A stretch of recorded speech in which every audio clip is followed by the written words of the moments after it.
yes, y'all, and you don't stop. A 1, 2, y'all, and you don't stop. A yes, y'all, and you don't stop. A 1, 2, y'all. Hey, wait, stop. So maybe God created the heavens and the earth, and Adam and Eve showed him his creation was never finna work.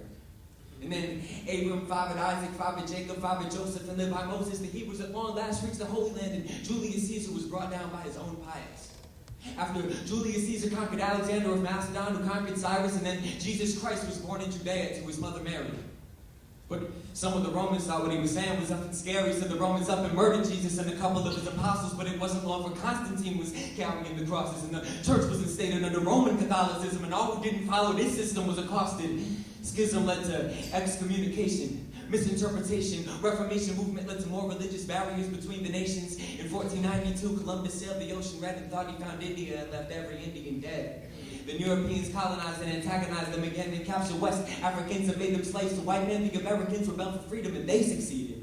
But after all of that, the slave laws were still not receded, and Harriet Tubman led some of her people to safety, and Lincoln emancipated them, but conditions diminished greatly. The media murdered Gandhi and Malcolm for truth speaking, and after all this progress, it reached MLK and JFK, and John Lennon taught us all how to imagine. Bob Marley taught us how to stall up, to stand up for redemption. Marvin Gaye would ask what's going on with you, and George Clinton united the nation under reproof, and James Brown is considered the first MC. But hip-hop really began in 1973, where Kool Herc spun the breakbeats. And hip-hop traveled to block parties, and its popularity grew greatly, see, because hip-hop was not what Herc was intended to make, see, but hip-hop was not birthed as a mistake, G, because hip-hop was not simply the music raw. Nah, hip-hop was the writing on the walls. Hip-hop was the stand and the fall. It was the struggle and the cards. Hip-hop was the b-boys and their cards, and the MCs and their bars, and the Sugar Hill Gang bit everyone's rhymes, but shot hip-hop into the mainstream in 1979. Rappers' delight got played on popular music stations and rap, and the question is vast, presumed duration, it became Afrocentric and progressive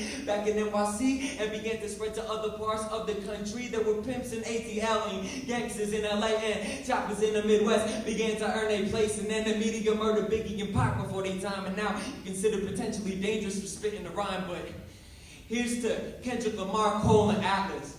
We're trying to keep it real and can't all up in this rap shit. Yo, hey, thank you.